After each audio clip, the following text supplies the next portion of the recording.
Hello friends, तो आज की इस वीडियो में हम वृत्त का क्षेत्रफल निकालना सीखेंगे यदि वृत्त का त्रिज्या यानी कि रेडियस दिया हो तो, तथा इसमें कुछ टर्म को भी समझेंगे जैसे कि क्या त्रिज्या क्या होता है, व्यास, परिधि, इन सब के बारे में थोड़ा सा जानेंगे। तो चलिए हम क्वेश्चन को सॉल्व करते हैं। तो सबसे पहले हम एक सर्कल ड्रॉ करते हैं। यहाँ पे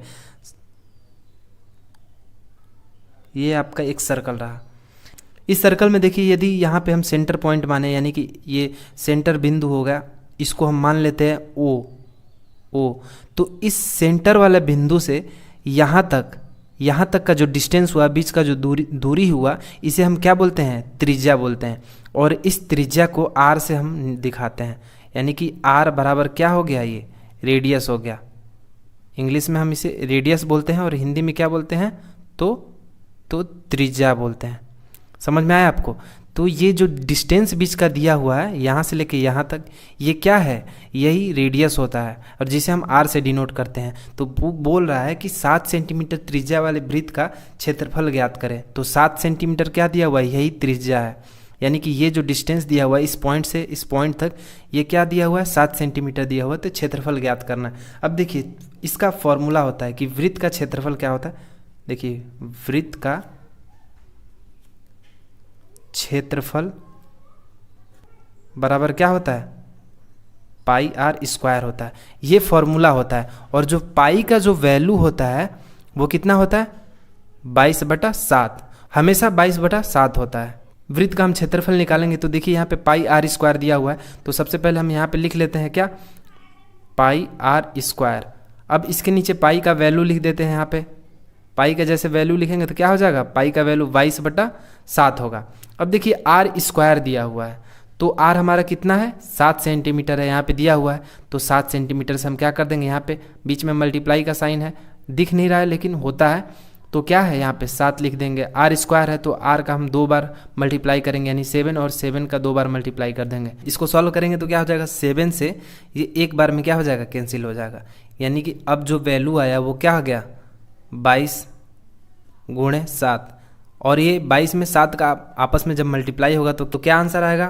154, यानी कि 154 सेंटीमीटर स्क्वायर। अब देखिए सेंटीमीटर स्क्वायर कैसे हुआ? ये भी सेंटीमीटर में है, ये भी सेंटीमीटर में है। 7 सेंटीमीटर और ये भी 7 सेंटीमीटर है। सेंटीमीटर और सेंटीमीटर जब आपस में मल्टीप्लाई होगा, जैसे 2 और 2 का आपस में मल्टीप्लाई होता है तो क्या होता है? हम 2 का स्क्वायर लिख सकते हैं। वैसे सेंटीमीटर और सेंटीमीटर का आपस में मल्टीप्लाई होता है तो सेंटीमीटर स्क्वायर लिखते हैं। समझ में आया? तो 154 सेंटीमीटर। तो अब इस तरह का यदि आपको क्वेश्चन पूछता है तो आप बिल्कुल आसानी से समझ पाएंगे कि आपको कैसे सॉल्व करना है। अब देखिए मैं आपको इसी बेस पे एक और क्वेश्चन देता हूं, आप पहले ट्राई करिए और फिर मैं जब सॉल्व करता हूं तो आप उसे मैच करिए कि आपका सही होता है कि नहीं आंसर। तो चलिए आप इसे फटाफट से नोट डाउन कर लीजिए और नेक्स्ट क्वेश्चन को सॉल्व करिए। 14 सेंटीमीटर त्रिज्या वाले वृत्त का क्षेत्रफल ज्ञात करें। तो आप इसे सॉल्व करिए, एक बार ट्राई करिए, वीडियो पॉज कर लीजिए। तो चलिए अब इसका हम सॉल्यूशन देखते हैं। देखिए क्या होता है? वृत्त का क्षेत्रफल यानी कि वृत्त का क्षेत्रफल बराबर क्या होता है? पाई आर स्क्वायर। तो ये 14 सेंटीमीटर वाला त्रिज्या दिया हुआ है। समझ में आ रहा है? एक सर्कल यहाँ पे हम बनाते हैं और आपको फिर से समझाते हैं। देखिए इस पॉइंट से लेके यहाँ तक की दूरी क्या होती है? रेडियस होती है। तो ये कितने का है? 14 सेंटीमीटर का है।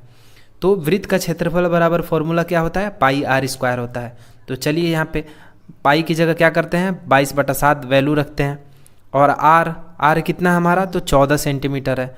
14 फिर से 2 बार यहाँ पे स्क्वायर है तो हम 2 बार 14 लिख देंगे तो हो जाएगा। तो अब देखिए 7 से 14 कितने बार में कटेगा? ये तो 2 बार में कट जाएगा।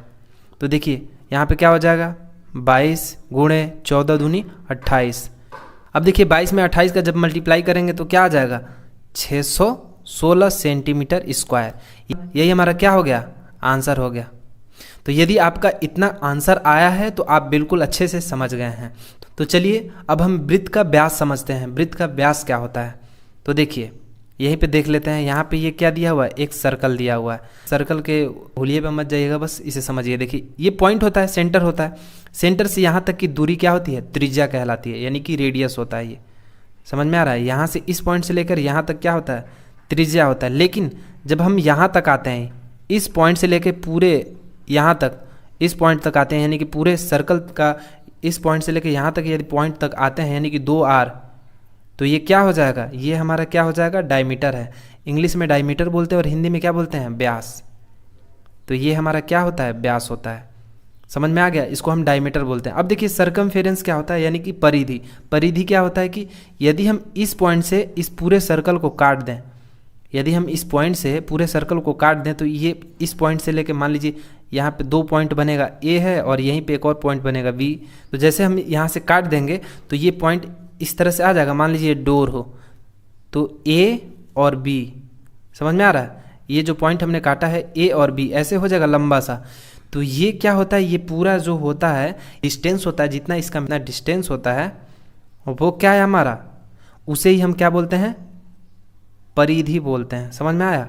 उम्मीद करता हूँ कि आपको वीडियो अच्छे से समझ में आ गया होगा। यदि आप चैनल पर नए हो तो सब्सक्राइब कर लीजिए, बेल आइकन को प्रेस कर लीजिए इसी तरह के न्यू वीडियो अपडेट्स के लिए तथा मैथ्स के सॉल्यूशंस के लिए। तो मिलते हैं फिर नेक्स्ट वीडियो में, तब तक के लिए बाय।